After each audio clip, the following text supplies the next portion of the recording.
Hello everyone. Exam के latest trend को ध्यान में रखते हुए और आपके एनवायरनमेंट के कॉन्सेप्ट्स को बूस्ट करने के पॉइंट ऑफ व्यू से स्टार्ट की हुई इस video discussion series concept booster series में आपका स्वागत है। जैसा कि आपको पता है कि ये हमारे डिस्कशन का थर्ड लेक्चर है जो फोकस्ड है यूट्रोफिकेशन पे, जिसको हिंदी में बोलते हैं सुपोषण। इससे पहले जो डिस्कशन में हमने फर्स्ट लेक्चर के अंदर हमने कोरल रीफ्स को कॉम्प्रिहेंसिवली डिस्कस किया था। सेकेंड लेक्चर के अंदर हमने मैंग्रोव्स को कॉम्प्रिहेंसिवली डिस्कस किया था। अगर आपने वो वाला वीडियो नहीं देखा है तो आप वीडियो को यूपीएससी भैया के नाम से जो यूट्यूब चैनल है वहां पे जाके जरूर देखें। तो आज का जो हमारा डिस्कशन है वो फोकस्ड है यूट्रोफिकेशन पे बेस्ड। अब यूट्रोफिकेशन के अंदर हम क्या क्या पढ़ने वाले हैं, सबसे पहले तो इसका इंट्रोडक्शन, यूट्रोफिकेशन होता क्या है, यूट्रोफिकेशन कितने टाइप्स का होता है, नेचुरल यूट्रोफिकेशन और कल्चरल यूट्रोफिकेशन में क्या डिफरेंस है। अब यूट्रोफिकेशन के लिए जो डिफरेंट टाइप ऑफ सोर्सेज होते हैं, नेचुरल यूट्रोफिकेशन के लिए कौन कौन से सोर्सेज रेस्पॉन्सिबल होते हैं, कल्चरल यूट्रोफिकेशन के लिए कौन कौन से सोर्सेज रेस्पॉन्सिबल होते हैं, उनको पढ़ेंगे। इसमें point sources, non point sources क्या होते हैं, उनमें क्या डिफरेंस होता है, उसको पढ़ेंगे। उसके बाद में यूट्रोफिकेशन की कंप्लीट मैकेनिज्म को समझेंगे। यहाँ पे आपको बहुत अच्छी कंसेप्चुअल क्लैरिटी आने वाली है इस मैकेनिज्म के अंदर। इसके बाद में आप यूट्रोफिकेशन से रिलेटेड कोई भी कॉन्सेप्चुअल क्वेश्चन भी आएगा तो आप उसको इजिली हैंडल कर पाओगे। उसके बाद में यूट्रोफिकेशन की वजह से कौन कौन से इफेक्ट्स आते हैं और उनका क्या मिटिगेशन, कौन से मिटिगेशन के मेथड है जिससे आप यूट्रोफिकेशन के इफेक्ट्स को कम कर सकते हो। इसके बाद में इससे इफेक्ट में एक कॉन्सेप्ट आता है हार्मफुल एल्गल ब्लूम, जिसको हिंदी में बोलते हैं शैवाल प्रस्फुटन, हानिकारक शैवाल प्रस्फुटन। ये क्या होता है इसको भी पढ़ेंगे। और उसके बाद में very important previous years question, because previous years question आपको एक डायरेक्शन प्रोवाइड करेंगे कि आपको प्रिपरेशन किस डायरेक्शन में और किसी टॉपिक को उसकी इंपॉर्टेंस के अकॉर्डिंग कितना प्रिपेयर करना है। ओके, तो चलिए स्टार्ट करते हैं। क्या आप रेडी है? Yes, okay. तो सबसे पहले देखते हैं कि यूट्रोफिकेशन होता क्या है। मैं उम्मीद करता हूं आपने कभी ना कभी इस टाइप की इमेज जरूर देखी होगी। कभी आप एक पिकनिक पे गए हो, वहां आपने पॉन्ड में, किसी लेक में इस टाइप की इमेज जरूर देखी होगी, जहां पे ये वाटर बॉडी है। इस वाटर बॉडी के ऊपर ऐसे ये ग्रीन ग्रीन पैचेस आ जाते हैं। देखो, आप देखो, इस टाइप के ग्रीन ग्रीन पैचेस है। इसको बोलते हैं एल्गे। इस क्या बोलते हैं? ये एल्गे। इसको हिंदी में बोलते हैं शैवाल। अब ये यूट्रोफिकेशन इसी से रिलेटेड है। तो इसके अंदर होता क्या है, सबसे पहले तो आपको याद रखना है कि जो वेजिटेशन का जो ग्रो होता है, अगर वो फ्रेश वाटर सिस्टम है तो फ्रेश वाटर सिस्टम के लिए जो रेस्पॉन्सिबल लिमिटिंग फैक्टर होता है वो होता है फास्फोरस। और आपका मराइन वाटर सिस्टम है यानी समुद्री पानी है, तो उसके अंदर जो लिमिटिंग फैक्टर होता है नाइट्रोजन। अब लिमिटिंग फैक्टर का क्या मतलब है?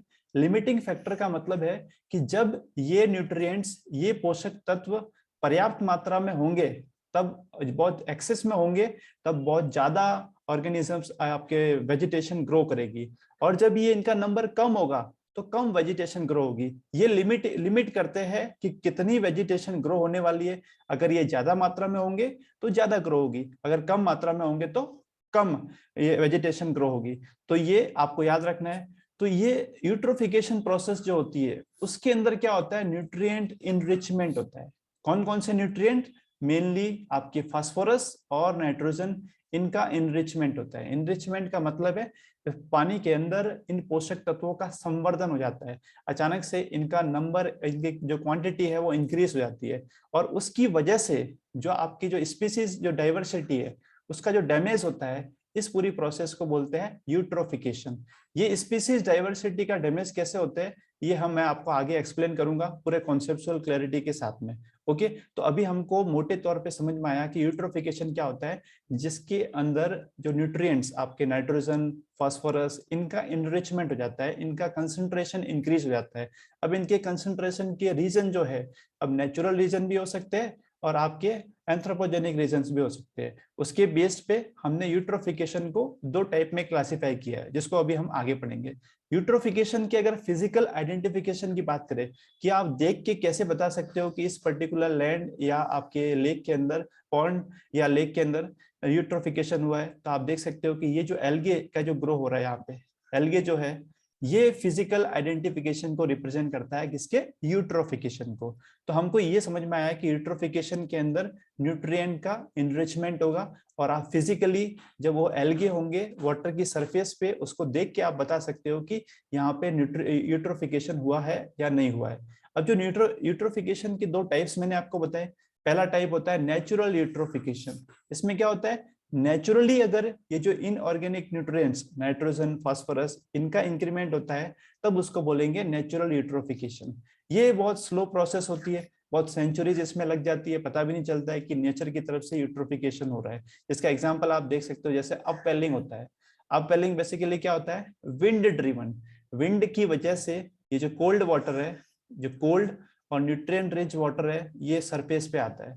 तो जब ये सरफेस पे आएगा तो अपने साथ में न्यूट्रिएंट्स को भी लेके आता है। तो ये जो अपवेलिंग है वो एक रीजन है किसका, नेचुरल यूट्रोफिकेशन का एक एग्जांपल है, जिसमें अपवेलिंग के अंदर जो आपके बॉटम का या नीचे वाले लेयर का जो कोल्ड वाटर और न्यूट्रिएंट रिच वाटर है वो अर्थ की वाटर की सरफेस पे आता है विंड के कारण। ओके, आपने ज्योग्राफी के अंदर ये कॉन्सेप्ट आपने डिटेल में पढ़ा होगा, अपवेलिंग। ओके, दूसरा जो टाइप है वो होता है कल्चरल यूट्रोफिकेशन। आप कल्चरल यूट्रोफिकेशन के अंदर आपको पता है कि ह्यूमन रेस्पॉन्सिबल होगा, ह्यूमन एक्टिविटीज के कारण, एंथ्रोपोजेनिक एक्टिविटीज के कारण ये मेनली होता है। और मेनली ये होता है जो डोमेस्टिक सीवेज, घर का जो सीवेज है उसकी वजह से, या फिर जो फर्टिलाइजर्स है, फर्टिलाइजर्स जब एक्सेस मात्रा में जब फर्टिलाइजर्स को यूज करते हैं तो बारिश के टाइम पे जो जो फर्टिलाइजर्स है उसके जो न्यूट्रिएंट्स है वो वाटर बॉडी के अंदर आ जाते हैं और न्यूट्रिएंट्स का इनरिचमेंट हो जाता है। तो ये आपको पता ही है, ह्यूमन ने तो एनवायरनमेंट से रिलेटेड तबाही मचा रखी है।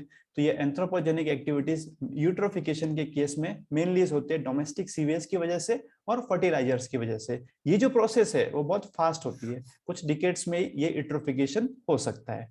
ओके, अब हमको ये पता चला कि यूट्रोफिकेशन के टाइप कैसे होते हैं, जिसके अंदर दो टाइप हमने पढ़ा। अब हम देख रहे हैं कि जो यूट्रोफिकेशन हो रहा है जैसे कल्चरल यूट्रोफिकेशन, तो कल्चरल यूट्रोफिकेशन में किसकी बात होगी, एंथ्रोपोजेनिक एक्टिविटीज की होगी, ह्यूमन कहीं ना कहीं रेस्पॉन्सिबल होगा। तो इस यूट्रोफिकेशन की सोर्सेज की बात करें तो इन सोर्सेज को दो टाइप से क्लासिफाई किया गया है। एक होता है आपका पॉइंट सोर्स।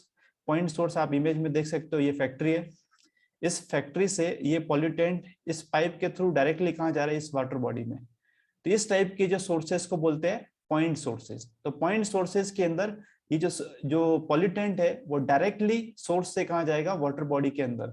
इस टाइप के सोर्सेज को रेगुलेट करना आसान है, बिकॉज यहाँ से आपको पता है कि ये इसकी एंट्री हो रही है इस वाटर के अंदर, तो आप इसका प्रॉपर ट्रीटमेंट करोगे और प्रॉपर ट्रीटमेंट करने के बाद ही इस वाटर को आप इसमें ये इसके अंदर मिलाओगे। ओके, तो इसको याद रखना है, पॉइंट सोर्सेज को रेगुलेट करना आसान होता है। दूसरा जो होता है, जैसे ये क्रॉप लैंड है, यहाँ पे क्रॉप को ग्रो किया जा रहा है और इसके अंदर एक्सेसिव न्यूट्रिएंट्स को यूज किया है। अब ये एक्सेसिव न्यूट्रिएंट्स जब बारिश होगी तो उसके साथ में ये आ जाएगा, इस वाटर बॉडी के अंदर मिल जाएगा। तो अब यहाँ पे जो सोर्स है ये सोर्स प्रॉपरली डिफाइन नहीं है जैसा कि इसमें दिखाई दे रहा था। तो इस टाइप के जो सोर्सेस को बोलते हैं नॉन पॉइंट सोर्सेस, और इनको रेगुलेट करने में डिफिकल्टी आती है। तो हमको समझ में आया बिंदु स्रोत यानी कि पॉइंट सोर्सेस क्या होते हैं, अबिंदु स्रोत यानी कि नॉन पॉइंट सोर्सेस जिनको रेगुलेट करने में दिक्कत आती है। अब मैं आपको आगे एक्सप्लेन करने से पहले जो एक्वाटिक इकोसिस्टम है उसके अंदर ऑक्सीजन का कॉन्सेप्ट आपको एक्सप्लेन कर देता हूँ। एक्वाटिक इकोसिस्टम के अंदर जो आपके ऑक्सीजन है, ये एग्जामिनेशन पॉइंट ऑफ व्यू से आपको बहुत इंपॉर्टेंट हो सकता है, और दूसरे जो कॉन्सेप्ट्स है उसको समझने में भी ये हेल्प करेगा। ऑक्सीजन है, उसके कौन कौन से सोर्स होते हैं। एक्वाटिक इकोसिस्टम ये आपका वाटर बॉडी है, इस वाटर बॉडी के अंदर जो लिविंग ऑर्गेनिज्म है, मराइन ऑर्गेनिज्म है, उनके लिए ऑक्सीजन के कौन कौन से सोर्सेज होते हैं और कहाँ पे ऑक्सीजन कंज्यूम होती है। ओके, इसके बारे में मैं आपको बता रहा हूँ, ये बहुत इंपॉर्टेंट है। ये आपको बीओडी और सीओडी समझने में भी आपको हेल्प करेगा। तो सबसे पहला जो सोर्स है इस एक्वाटिक इकोसिस्टम के अंदर ऑक्सीजन का, फर्स्ट तो है आपका फाइटोप्लैंक्टन। फाइटोप्लैंक्टन फाइटोप्लैंक्टन बेसिकली एक टाइप ऑफ एल्गे होते हैं जो जिस तरह से अपना लैंड होता है, लैंड के ऊपर ये जो आपका ट्री होता है, ये फोटोसिंथेसिस प्रोसेस के थ्रू CO2 को कैप्चर करता है और ऑक्सीजन को रिलीज करता है। वैसे ही एक्वाटिक ऑर्गेनिज्म, एक्वाटिक इकोसिस्टम के अंदर ये फाइटोप्लैंक्टन होते हैं जो ऑटोट्रॉप्स का काम करते हैं। ऑटोट्रॉप्स का मतलब है they make their own food, किसकी हेल्प से, फोटोसिंथेसिस प्रोसेस के थ्रू से। और फोटोसिंथेसिस प्रोसेस को तो मैंने पीछे वाली जो डिस्कशन में हमने एक्सप्लेन किया था, शॉर्ट में वापस कर लेते हैं। इसके अंदर क्या होता है, जो एटमॉस्फेरिक कार्बन डाइऑक्साइड और water, in the presence of sunlight, sunlight और आपका क्लोरोफिल, इसकी प्रेजेंस में ये बनाएगा कार्बोहाइड्रेट्स, और जो कार्बोहाइड्रेट्स होता है वो इनके लिए फूड का काम करता है और ऑक्सीजन रिलीज होगी। तो ये CO2 को कैप्चर कर रहा है और ऑक्सीजन को रिलीज कर रहा है। तो एक्वाटिक ऑर्गेनिज्म के अंदर जो ऑक्सीजन का पहला सोर्स तो हो गया आपका फाइटोप्लैंक्टन, जो फोटोसिंथेसिस प्रोसेस के थ्रू। दूसरा है डिसॉल्व्ड ऑक्सीजन। अब डिसॉल्व्ड ऑक्सीजन क्या होती है? जैसे ये आपकी वाटर सरफेस है, आपको पता है एयर, एयर के अंदर सबसे ज्यादा गैस होती है नाइट्रोजन, उसके बाद में आपके ऑक्सीजन, उसके बाद में आर्गन, उसके बाद में CO2 और अदर गैसेस होती है। तो ये जो एटमॉस्फेयर की जो एयर है O2, वो एयर डिसॉल्व हो जाएगी इस वाटर के अंदर, तो उसको बोलते हैं डिसॉल्व्ड ऑक्सीजन। जो ऑक्सीजन पानी के अंदर घुल गई है, डिसॉल्व हो गई है। तो ये दो सोर्स होते हैं एक्वाटिक ऑर्गेनिज्म के लिए ऑक्सीजन के। अब ये जो एक्वाटिक ऑर्गेनिज्म है जैसे फिश हो गए, इनके लिए ऑक्सीजन का कहाँ यूज होता है? सोर्स तो क्या हो गया? फाइटोप्लैंक्टन, फोटोसिंथेसिस प्रोसेस के थ्रू, और दूसरा है डिसॉल्व्ड ऑक्सीजन। यूज कहाँ होगा? यूज तो होगा आपकी रेस्पिरेशन प्रोसेस में। रेस्पिरेशन प्रोसेस जो होगी, एक्वाटिक ऑर्गेनिज्म क्या करेंगे? ऑक्सीजन को लेंगे और उसके रेस्पिरेशन प्रोसेस के बाद में CO2 को रिलीज करेंगे। दूसरा जो सोर्स है वो आपका डिकम्पोजिशन। जैसे आपका कोई ऑर्गेनिक मैटर है, उस ऑर्गेनिक मैटर का जब डिकम्पोजिशन होता है, उसके डिकम्पोजिशन के लिए भी ऑक्सीजन की रिक्वायरमेंट होती है। तो ये दो सोर्स हो गए, और जिनकी वजह से एक्वाटिक इकोसिस्टम के अंदर ऑक्सीजन आती है। ये दो सोर्स हो गए, और दो सोर्स हो गए ऑक्सीजन के जाने के। एक तो होता है रेस्पिरेशन में और दूसरा होता है डिकम्पोजिशन में। ये कॉन्सेप्ट आपको बहुत हेल्प करेगा आगे कॉन्सेप्ट को समझने में। तो अब हम बात करते हैं कि जो लेक्स होती है, अगर लेक्स को अगर क्लासिफाई करें डिफरेंट डिफरेंट टाइप से कि उनके अंदर न्यूट्रिएंट का लेवल कितना है, तो ऐसी लेक जिसके अंदर बहुत कम मात्रा में न्यूट्रिएंट्स होता है उसको बोलते हैं ओलिगोट्रॉपिक। जिनके अंदर मॉडरेट मात्रा में न्यूट्रिएंट्स होता है उसको बोलते हैं मेसोट्रॉपिक। जिसके अंदर न्यूट्रिएंट्स का कंसंट्रेशन बहुत ज्यादा होता है तो उसको बोलते हैं यूट्रॉफिक। या आप इमेज में देख सकते हो कि जो ओलिगोट्रॉफिक लेक है इसकी डेप्थ ज्यादा है, और यहाँ पे ये जो डिफरेंट टाइप के जो एल्गे और वेजिटेशन है वो कम है। ठीक है, फिर यहाँ पे जाएंगे क्योंकि यहाँ पे न्यूट्रिएंट्स कम है, लेकिन इस वाले में डेप्थ थोड़ी कम हो जाएगी, और ये थोड़े जो एल्गे वगैरह ये क्या हो जाएंगे? ज्यादा हो जाएंगे। यहाँ पे और ज्यादा हो जाएंगे, और ये डेप्थ और कम हो जाएगी। तो इस तरह से ओलिगोट्रॉपिक, मेसोट्रॉपिक और यूट्रॉपिक लेक्स के अंदर ये कुछ बेसिक डिफरेंस होते हैं कि जिसमें न्यूट्रिएंट्स का कंसंट्रेशन ज्यादा होगा तो वहां पे वेजिटेशन भी क्या होगी? ज्यादा होगी। जैसे ओलिगोट्रॉपिक की बात करें तो low level of organic matter, यहाँ पे आप देख सकते हो बहुत कम वेजिटेशन दिख रही है आपको। टेंड टू बी डीप, ये डीप होती है। क्लियर, क्लियर क्यों रहेगी? क्योंकि यहाँ पे जब वेजिटेशन कम है तो सनलाइट जो है उसका पेनिट्रेशन प्रॉपर होगा, ये आपका क्लियर होगी। Oxygen rich bottom, oxygen rich क्यों होगा? क्योंकि अब इसके अंदर वेजिटेशन ही कम है, तो उस वेजिटेशन कम होने की वजह से उसके डीकम्पोजिशन के अंदर जो ऑक्सीजन कंज्यूम होने वाली थी वो वाली ऑक्सीजन कम कंज्यूम होगी। तो इससे क्या होगा कि इस बॉटम के अंदर ऑक्सीजन ज्यादा होगी। Cold water fish support such as trout. अब ये कोल्ड वाटर क्यों होगा? क्योंकि यहाँ पे इसकी डेप्थ ज्यादा है, और डेप्थ ज्यादा होने की वजह से जो सनलाइट है उसकी वजह से जो वाटर गर्म हो रहा है उसका इफेक्ट यहाँ पे बॉटम में बहुत कम होगा। इसी कॉन्सेप्ट के थ्रू अब आप समझ सकते हो कि यहाँ पे जो बॉटम है वो थोड़ा सा गर्म होगा, यहाँ पे और ज्यादा गर्म होगा। यहाँ वेजिटेशन कम है, थोड़ी ज्यादा है, इधर और ज्यादा हो जाएगी। ओके, यहाँ पे ऑक्सीजन जो है वे यहाँ पे ज्यादा है, इधर कम हो जाएगी, इसमें और कम हो जाएगी, क्योंकि यहाँ जो आपके वेजिटेशन है उसके डीकम्पोजिशन में बहुत सारी ऑक्सीजन कंज्यूम हो जाएगी। तो अगर फ्रेश वाटर लेक की बात करें तो न्यूट्रिएंट्स क्या होंगे? इसमें लो होंगे। पॉल्यूटेंट्स भी क्या है? इसमें कम है, क्योंकि नाम ही कैसा है? फ्रेश वाटर है, तो यंग है। तो इसके अलग अलग स्टेप्स को बताया जा रहा है कि जो लेक होती है उसका जो ट्रांसफॉर्मेशन पहले जो वो यंग स्टेज में होती है तो इसको बोलते हैं फ्रेश वाटर लेक। उसके बाद में वो उसकी कंडीशन आ जाती है ओलिगोट्रॉपिक, उसके बाद में मेसोट्रॉपिक, उसके बाद में आपके लेक की डेथ हो जाती है, उसके बाद में वो एक टाइप से दूसरे टाइप के इकोसिस्टम में कन्वर्ट हो जाता है, लैंड टाइप के इकोसिस्टम में कन्वर्ट हो जाता है। मैं आपको आगे एक्सप्लेन करूंगा। यहाँ पे जो डिसॉल्व्ड ऑक्सीजन है यहाँ पे हाई होगी। क्यों होगी? क्योंकि यहाँ वेजिटेशन कम है तो उसके डीकम्पोजिशन में जो ऑक्सीजन जाने वाली है वो कम हो जाएगी, तो यहाँ पे डिसॉल्व ऑक्सीजन ज्यादा होगी। यहाँ पे बीओडी। अब बीओडी का कॉन्सेप्ट वैसे तो मैं आपको अलग से एक्सप्लेन करूंगा। बीओडी का मतलब होता है बायोलॉजिकल ऑक्सीजन डिमांड। यानी ये जो वेजिटेशन है इसके डीकम्पोजिशन के लिए जो ऑक्सीजन की रिक्वायरमेंट होती है उसको बोलते हैं बीओडी।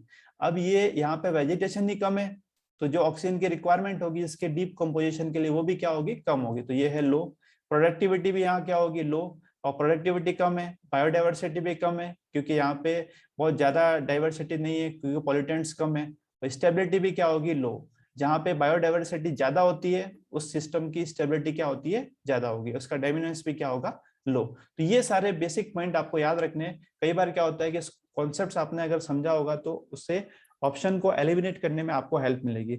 अब यही कॉन्सेप्ट को आगे एक्सप्लेन किया गया इस इमेज से आप देख सकते हो। ये है आपकी ओलिगोट्रॉफिक लेक, दूसरा है आपका यूट्रॉफिक लेक। ओलिगोट्रॉफिक लेक के अंदर ये जो डेप्थ है वो ज्यादा है, और डेप्थ ज्यादा होने की वजह से यहाँ पे सनलाइट का जो पेनिट्रेशन है, ये बॉटम पे बात करेंगे तो यहाँ पे ये कैसा होगा, कोल्ड होगा। तो ऐसी स्पीसीज जहाँ पे जिनको कोल्ड टाइप का एनवायरनमेंट चाहिए होगा वो यहाँ पे मिलेगी। यूट्रॉफिक लेक के अंदर देखोगे तो ये डेप्थ क्या है, कम हो गई क्योंकि ये डिफरेंट डिफरेंट टाइप की वेजिटेशन ग्रो हो जाएगी, और डेप्थ कम होने की वजह से अब ये सनलाइट का जो पेनिट्रेशन इधर ज्यादा होगा तो बॉटम होगा वो क्या हो जाएगा, थोड़ा वार्म हो जाएगा as compare to this oligotrophic lake. और जब वार्म होगा तो ऐसी स्पीसीज यहाँ पे सर्वाइव करेगी जो वार्म वाटर को टॉलरेट कर सकती है। इसके अलावा यहाँ आप देख सकते हैं वेजिटेशन बहुत कम है क्योंकि न्यूट्रिएंट्स कम है, या वेजिटेशन बहुत ज्यादा है क्योंकि न्यूट्रिएंट्स काफी ज्यादा है। इधर ऑक्सीजन की जो सप्लाई है, ऑक्सीजन की सप्लाई क्या होगी, कम होगी, लो ऑक्सीजन होगी, बिकॉज इधर ज्यादा वेजिटेशन होने की वजह से उनके डीकम्पोजिशन में ज्यादा ऑक्सीजन कंज्यूम हो जाएगी। इधर ऑक्सीजन ज्यादा होगी बिकॉज इधर लो वेजिटेशन होने की वजह से उनके डीकम्पोजिशन में जो ऑक्सीजन है वो कम कंज्यूम होगी। ओके, अब मैं उम्मीद कर सकता हूँ कि ये आपको समझ में आ रहा होगा। अब हम बात करते हैं यूट्रोफिकेशन के कंप्लीट मैकेनिज्म की। अब बेसिक आपके क्लियर हो गए तो अब आप इसको आसानी से समझ सकते हो। सबसे पहला क्या होता है, देखो पहला स्टेप तो होता है न्यूट्रिएंट्स लोड अप। इसके अंदर क्या होता है कि जो एंथ्रोपोजेनिक एक्टिविटीज के थ्रू या नेचुरल एक्टिविटीज के थ्रू जो न्यूट्रिएंट्स है, मेनली कौन कौन से, आपके नाइट्रोजन और फास्फोरस, इनका नंबर क्या होता है, इनकी कंसंट्रेशन होती है वो इंक्रीज होती है। इनकी कंसंट्रेशन इंक्रीज होने की वजह से ये वेजिटेशन का ग्रोथ स्टार्ट होता है, ये एल्गे का ग्रो होना स्टार्ट होता है। और ये एल्गे जो है आपकी इसके सरफेस को कवर कर देगा। देखो इस तरह से आप देख सकते हो, जब इसने इसकी सरफेस को कवर कर दिया, इस वाटर बॉडी की सरफेस को, तो अब यहाँ पे सनलाइट का पेनिट्रेशन वो मुश्किल हो जाएगा। और सनलाइट का पेनिट्रेशन मुश्किल होगा तो जो फाइटोप्लैंक्टन जो फोटोसिंथेसिस प्रोसेस के थ्रू ऑक्सीजन प्रोवाइड करते हैं CO2 को लेकर, अब वो फाइटोप्लैंक्टन अपने फोटोसिंथेसिस प्रोसेस को नहीं कर पाएंगे। तो उस फोटोसिंथेसिस प्रोसेस नहीं होने की वजह से ऑक्सीजन क्या होगी, यहाँ पे कम अवेलेबल होगी। दूसरा क्या हो गया कि अब इसकी सरफेस पे पूरे एल्गे आ गए। सरफेस पे एल्गे आने की वजह से जो एटमॉस्फेरिक जो एयर के अंदर जो ऑक्सीजन होती है उसका भी डिसोल्यूशन क्या होगा, यहाँ पे कम होगा। तो उसकी वजह से भी ऑक्सीजन की सप्लाई यहाँ पे कम है। अब जब यहाँ ऑक्सीजन कम होगी तो कम ऑक्सीजन होने की वजह से जो एक्वाटिक ऑर्गेनिज्म होंगे जैसे कि फिश होंगे, उनको क्या होगी, उनको सफोकेशन स्टार्ट हो जाएगा। और सफोकेशन स्टार्ट होने के साथ साथ अगर ऑक्सीजन उनको काफी लंबे टाइम तक नहीं मिलेगी प्रॉपर ऑक्सीजन, तो उनकी डेथ भी हो जाएगी। अब उनकी डेथ होगी, डेथ होने के बाद में अब उसमें क्या होगा, उनका डीकम्पोजिशन। एक तो पहले से ही ऑक्सीजन कम थी, अब डीकम्पोजिशन प्रोसेस और होगी तो उसमें और ऑक्सीजन कंज्यूम होगी, तो और ज्यादा ऑक्सीजन की कमी हो जाएगी। तो ये जो ऑक्सीजन की जो कमी होती है उसके लिए वर्ड यूज करते हैं हाइपोक्सिया, यानी लो ऑक्सीजन कंसंट्रेशन। लेकिन जब एक कंडीशन ऐसी आएगी कि डीकम्पोजिशन में और ज्यादा जो अवेलेबल ऑक्सीजन थी वो पूरी की पूरी कंज्यूम हो जाएगी, तो उसको बोलेंगे एनोक्सिया कंडीशन। एनोक्सिया का मतलब है कि ऑक्सीजन बिल्कुल भी नहीं है। हाइपोक्सिया का मतलब है ऑक्सीजन है लेकिन कैसी है, लिमिटेड है, बहुत कम क्वांटिटी के अंदर ऑक्सीजन है। तो ओके, तो जब ऐसी कंडीशन होगी तो सारे के सारे ऑर्गेनिज्म में उनकी क्या हो जाएगी, डेथ हो जाएगी। तो ये प्रोसेस होती है यूट्रोफिकेशन की। यूट्रोफिकेशन ने क्या किया, ये जो मराइन ऑर्गेनिज्म है उनको क्या कर दिया, इम्पैक्ट कर दिया। तो यहाँ पे देख सकते हो फर्स्ट स्टेप है न्यूट्रिएंट लोड अप, उसके बाद में हो जाएगा आपका प्लांट फ्लरिश करेंगे इन न्यूट्रिएंट्स की वजह से। एल्गल ब्लूम होगा, ब्लूम का मतलब है अचानक से इतने एल्गे की ग्रोथ हो जाएगी क्योंकि इन एल्गे के लिए ये न्यूट्रिएंट्स की रिक्वायरमेंट थी। अब ये न्यूट्रिएंट्स इजीली अवेलेबल है तो इनकी लार्ज मात्रा में इनकी कंसंट्रेशन इंक्रीज होगी। उससे क्या होगा, ऑक्सीजन इज डिप्लेटेड, ऑक्सीजन का डिप्लेशन स्टार्ट होगा। एक तो आपका इनकी वजह से सनलाइट पेनिट्रेट नहीं कर पाएगी तो फोटोसिंथेसिस एक्टिविटी के थ्रू जो ऑक्सीजन आने वाली थी वो भी कम हो जाएगी, और आपका एक तो, और उसके डीकम्पोजिशन में भी ऑक्सीजन कंज्यूम हो जाएगी। उसके बाद में हो जाएगा डीकम्पोजिशन, फर्दर डिप्लीट्स ऑक्सीजन और ऑक्सीजन को डिप्लीट करेगा। उसके बाद में डेथ ऑफ द इकोसिस्टम। तो ये पूरी प्रोसेस है यूट्रोफिकेशन की। I hope you understand this topic. Okay, अब ये सारे जो पॉइंट्स है उनको मैंने यहाँ पे स्टेप बाय स्टेप यहाँ पे लिखा हुआ है, सेम चीज को जो मैंने एक्सप्लेन किया है कि यूट्रोफिकेशन की मैकेनिज्म कैसे होती है। ओके, अब हम बात करें हैं यूट्रोफिकेशन के इफेक्ट की।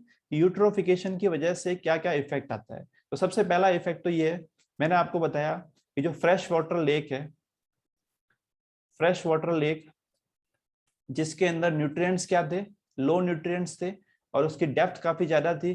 तो जब उनका न्यूट्रिएंट्स का कंसंट्रेशन इंक्रीज होगा तो उसकी डेप्थ क्या होगी, डिक्रीज होगी, और ये शैलो डेप्थ में कन्वर्ट होगा और धीरे धीरे ये एक टाइप की टेरेस्ट्रियल एक्टिविटी में कन्वर्ट हो जाएगा। कहने का क्या मतलब है, जैसे ये लेक है, इस लेक के अंदर पहले इसकी डेप्थ इतनी थी, अब यहाँ पे क्या हो गया, वेजिटेशन ग्रो होना स्टार्ट होगी। वेजिटेशन ग्रो होने के साथ साथ इसकी जो डेप्थ है वो डिक्रीज होगी, और डेप्थ डिक्रीज होने के साथ साथ बाद में ये किस टाइप के, ये पूरा का पूरा वाटर है एक तरह से क्या होगा, चला जाएगा, और ये यहाँ पे पूरी की पूरी लैंड टाइप का इकोसिस्टम डेवलप हो जाएगा। ओके, जिसके बारे में हम नेक्स्ट हमारे लेक्चर में पढ़ेंगे। तो एक तरह से क्या होगा कि इसने इकोसिस्टम को ही चेंज कर दिया, पहले कैसा था और बाद में कैसा हो गया, उसको इकोसिस्टम को चेंज कर दिया। ओके, दूसरा है डिक्रीज्ड बायोडाइवर्सिटी। बायोडाइवर्सिटी क्यों डिक्रीज होगी, बिकॉज यूट्रोफिकेशन की वजह से यहाँ पे आपके सरफेस के ऊपर एल्गे आ जाते हैं। उस एल्गे की वजह से जो अंदर ऑक्सीजन की अवेलेबिलिटी है वो डिक्रीज होती है, और जब ऑक्सीजन की अवेलेबिलिटी डिक्रीज होगी तो जो मराइन ऑर्गेनिज्म है वो मराइन ऑर्गेनिज्म की क्या होगी, डेथ होना स्टार्ट हो जाएगी। मराइन ऑर्गेनिज्म की डेथ होगी तो बायोडाइवर्सिटी क्या होगी, आपकी डिक्रीज हो जाएगी। इनकी डेथ होगी, इनकी डेथ होने की वजह से बायोडाइवर्सिटी क्या होगी, डिक्रीज होगी। ओके, तो ये हो जाएगा। इसके बाद में न्यू स्पीसीज इन्वेजन। अब क्या हो गया कि यहाँ का एटमॉस्फेयर ही चेंज हो गया। पहले लो न्यूट्रिएंट्स थे, और लो न्यूट्रिएंट्स के केस में डिफरेंट टाइप के स्पीसीज यहाँ पे रहेगी। अब ये न्यूट्रिएंट्स का कंसंट्रेशन हाई हो गया, और हाई कंसंट्रेशन होने की वजह से अब यहाँ पे डिफरेंट टाइप की स्पीसीज आएगी, तो न्यू स्पीसीज का यहाँ पे इन्वेजन हो सकता है। इसके अलावा loss of coral reefs. Coral reef को लॉस कैसे होगा, कोरल्स को मैंने फर्स्ट लेक्चर में हमने डिस्कस किया था। कोरल्स के अंदर बेसिकली क्या होता है कि कोरल पॉलिप्स और जो एल्गे होता है आपका जूजेंथले, इसके बीच में सिम्बायोटिक एसोसिएशन होता है। एल्गे का काम क्या होता है, ये ऑटोट्रॉप्स होते हैं, यानी कि फोटोसिंथेसिस प्रोसेस के थ्रू अपना फूड बनाएंगे, और उस फूड फोटोसिंथेसिस प्रोसेस में किसकी रिक्वायरमेंट होती है, सनलाइट की। लेकिन जब यहाँ पे एल्गे ब्लूम होगा तो पूरी की पूरी एल्गे इसकी सरफेस पे आ जाएगी, सनलाइट का पेनिट्रेशन मुश्किल हो जाएगा, और सनलाइट का पेनिट्रेशन मुश्किल होगा तो एल्गे फोटोसिंथेसिस प्रोसेस के थ्रू अपना फूड नहीं बना पाएगा, और फूड नहीं बना पाएगा तो ये जो सिम्बायोटिक रिलेशनशिप है वो क्या हो जाएगा, एक तरह से ब्रेक हो जाएगा। तो ये कोरल रीफ का भी लॉस होगा इसकी वजह से। ये नेविगेशन को अफेक्ट करेगा, जब यहाँ पे बहुत ज्यादा वेजिटेशन होगी तो ये एक तरह से ट्रांसपेरेंट नहीं रहेगा और नेविगेशन को इफेक्ट करेगा। इसके अलावा ये टॉक्सिसिटी को भी प्रमोट करेगा। कैसे, कई ये जो एल्गे है बहुत बार तो ये हार्मफुल नहीं होते, लेकिन बहुत कुछ बार क्या होता है कि ये हार्मफुल केमिकल्स को रिलीज करते हैं, और वो हार्मफुल केमिकल्स की वजह से भी ये जो मराइन ऑर्गेनिज्म है उनकी डेथ हो जाती है। तो ये सारे इंपैक्ट आएंगे यूट्रोफिकेशन की वजह से। सारे नॉर्मल पॉइंट ही है, अगर आपने कॉन्सेप्ट को समझ रखा है तो क्या इफेक्ट आएगा आप उसको इंटरप्रेट भी कर सकते हो। ओके, अब इसमें एक कॉन्सेप्ट बचा है जिसको बोलते हैं हार्मफुल एल्गल ब्लूम, जिसको हिंदी में बोलते हैं हानिकारक शैवाल प्रस्फुटन। इसके अंदर क्या होता है कि जो most of the algae blooms होता है, यानी जो एल्गे होता है जिसका ग्रोथ होता है, एल्गे कहाँ पे ग्रो होगा, ये अर्थ की सरफेस के, इसे वाटर बॉडी के सरफेस के ऊपर आ जाएगा, और उसकी वजह से क्या होता है वो मैंने आपको बता दिया। तो मोस्ट ऑफ द केसेस में ये जो एल्गी ब्लूम होता है वो हार्मफुल नहीं होता है, लेकिन कुछ केस में ये क्या करता है, टॉक्सिन्स को रिलीज करता है, और ये टॉक्सिन्स की वजह से ये बहुत हार्मफुल होते हैं इन मराइन ऑर्गेनिज्म के लिए। तो ये मराइन ऑर्गेनिज्म की उनकी भी डेथ हो सकती है। तो इन मराइन ऑर्गेनिज्म की डेथ भी हो सकती है, और इन मराइन ऑर्गेनिज्म को ह्यूमंस के द्वारा खाने से ह्यूमंस का भी के ऊपर भी इम्पैक्ट आ सकता है। जैसे कि शेल फिश पॉइजनिंग जो होती है, शेल फिश एक फिश की टाइप होती है, अगर ये फिश ऐसी जगह पे ग्रो हुई है जहाँ पे हार्मफुल एल्गल ब्लूम हुआ है तो उस केस में वो जो टॉक्सिन्स है वो इसकी बॉडी में आ जाएंगे, और ये टॉक्सिन्स इसकी बॉडी सेल फिश के थ्रू कहाँ जाएंगे, ह्यूमन के अंदर आ जाएंगे, तो उनको भी इम्पैक्ट हो सकता है। तो ये सारे इफेक्ट आएंगे इसके हार्मफुल एल्गल ब्लूम के। अभी जो एल्गल ब्लूम है, ये जो एल्गे का जो कलर है वो आपके ग्रीन कलर भी हो सकता है, रेड कलर भी हो सकता है, ब्राउन कलर भी हो सकता है, येलो कलर भी हो सकता है, डिफरेंट डिफरेंट कलर में हो सकता है। तो जो रेड टाइड वर्ड यूज करते हैं, रेड टाइड का मतलब है कि ये हार्मफुल एल्गल ब्लूम का एक टाइप हो गया। हार्मफुल एल्गल ब्लूम एक बड़ी कैटेगरी हुई जिसके अंदर एल्गे का जो प्रोडक्शन हो रहा है लार्ज स्केल पे, वो रेड कलर का भी हो सकता है, ग्रीन कलर का भी हो सकता है, ब्राउन कलर का भी हो सकता है और येलो कलर का भी हो सकता है। तो रेड टाइड इसका एक टाइप हो गया। यहाँ पे ग्रीन भी हो सकता है आपका, ब्राउन भी हो सकता है, येलो भी हो सकता है। तो ये पॉइंट आपको याद रखना है। रेड टाइड वर्ड में टाइड आया, लेकिन इसका ये एक मिसनोमर है, आपको कंफ्यूज कर सकता है। टाइड से इसका कोई लेना देना नहीं है, बस सिर्फ ये रेड कलर के एल्गे का प्रोडक्शन होता है, इसलिए इसको नाम दिया गया है रेड टाइड। ओके, अब मिटिगेशन की बात करें तो कौन कौन से मिटिगेशन के इफेक्ट्स है, जो स्टेप्स आप ले सकते हो। तो मिटिगेशन सबसे पहले तो ये है कि एल्गे के यूट्रोफिकेशन के होने के रीजन क्या है। रीजन क्या था? रीजन ये था कि आपके जो नाइट्रोजन और फास्फोरस, इनकी जो कंसंट्रेशन है वो क्या हो रही थी, इंक्रीज हो रही थी। तो अब अगर वो सारे स्टेप्स जो इनकी कंसंट्रेशन को डिक्रीज करेंगे वो किस में आ जाएंगे, मिटिगेशन में आ जाएंगे। जैसे आप ये जो फर्टिलाइजर यूज करते हो, अगर इस फर्टिलाइजर को एफिशिएंटली यूज किया जाए तो उसकी वजह से जो न्यूट्रिएंट इनरिचमेंट है वो कम हो जाएगा। इसके अलावा बफर जोन को क्रिएट किया जाए जहाँ पे आपके जो इंडस्ट्रीज के जो आपके न्यूट्रिएंट्स आ रहे हैं उनको एक तरह से ट्रीट करने के बाद में ही उसको वाटर बॉडी के अंदर उसको उसका ड्रेनेज दिया जाए। जैसे आपके इंडस्ट्रीज होती है तो इंडस्ट्रीज को डायरेक्टली जो एफ्लुएंट्स होते हैं उनको ट्रीट डायरेक्टली उसमें उसके अंदर नहीं मिलने दिया जाए वाटर बॉडी के अंदर। उसको पहले क्या किया जाए, प्रोसेस करे उस एफ्लुएंट्स को और उसके बाद में उसके जो वेस्ट है उसको अंदर उसको ड्रॉप करने दिया जाए। तो ये सारे स्टेप्स जिसकी वजह से नाइट्रोजन और फास्फोरस का कंसंट्रेशन कम होगा वो मिटिगेशन में आ जाएंगे। तो बहुत सारे स्टेप्स को अगर ऑप्शन में आ जाए तो आप उसको एलिमिनेट कर सकते हो, हर चीज जिससे नाइट्रोजन और फास्फोरस का कंसंट्रेशन कम होगा। जैसे आपके ये बर्निंग होती है, आपके फॉसिल फ्यूल की बर्निंग होती है, तो फॉसिल फ्यूल की जो बर्निंग है उसकी वजह से भी क्या होता है, ऑक्साइड्स ऑफ नाइट्रोजन रिलीज होते हैं, तो उससे भी ये यूट्रोफिकेशन का हो सकता है। तो क्या करोगे, इसकी जो कम से कम फॉसिल फ्यूल को यूज करना है। इस टाइप से बहुत सारे ऑप्शंस हो सकते हैं। तो आपने कॉन्सेप्ट समझ रखा है कि वो सारी चीजें जिसकी वजह से नाइट्रोजन और फास्फोरस की कंसंट्रेशन डिक्रीज होगी वो मिटिगेशन इफेक्ट में आ जाएगा। अब सॉल्व करते हैं प्रीवियस ईयर्स क्वेश्चन को। प्रीवियस ईयर्स क्वेश्चन ये प्रीलिम्स 2011 में आया था। क्वेश्चन क्या बोल रहा है, there is a concern over the increase in harmful algal blooms in the sea waters of India. What could be the causative factors? किसकी वजह से ये harmful algal bloom हो सकता है। तो आपको पता है कि algal bloom का कॉन्सेप्ट क्या था, कॉन्सेप्ट था कि न्यूट्रिएंट का इनरिचमेंट होना, पोषक तत्वों का संवर्धन। अब वो जो न्यूट्रिएंट है मेनली नाइट्रोजन फास्फोरस, उनका जो इनरिचमेंट, जिस भी रीजन की वजह से इनका इनरिचमेंट होगा वो इस हार्मफुल एल्गल ब्लूम का कारण बन जाएगा। जैसे आप देख सकते हो, discharge of nutrients from the estuaries, yes estuaries के से जो न्यूट्रिएंट्स है उनका डिस्चार्ज होगा, न्यूट्रिएंट्स का इंक्रीमेंट होगा और उससे हो जाएगा yes. Run of from the land during the monsoon, yes monsoon के टाइम पे जो लैंड से जो रन ऑफ आएगा तो उसके साथ में जो आपके फर्टिलाइजर्स में जो नाइट्रोजन और फास्फोरस है उससे भी हार्मफुल एल्गल ब्लूम हो जाएगा। Upwelling in the seas, upwelling मैंने आपको स्टार्टिंग में एक्सप्लेन किया था, जिसके क्या होता है कि wind driven movement of the cold and nutrient rich water from the bottom to the surface of the ocean। तो ये जब आपके विंड के कारण जो बॉटम का जो कोल्ड और न्यूट्रिएंट रिच वाटर सरफेस पे आता है तो उससे भी न्यूट्रिएंट का इंक्रीमेंट होता है और उसकी वजह से भी हार्मफुल एल्गल ब्लूम हो सकता है। तो कौन कौन से आंसर आएंगे इसमें, 1, 2 एंड 3, आंसर डी। सो ये आज का हमारा डिस्कशन यहाँ पे कंप्लीट होता है।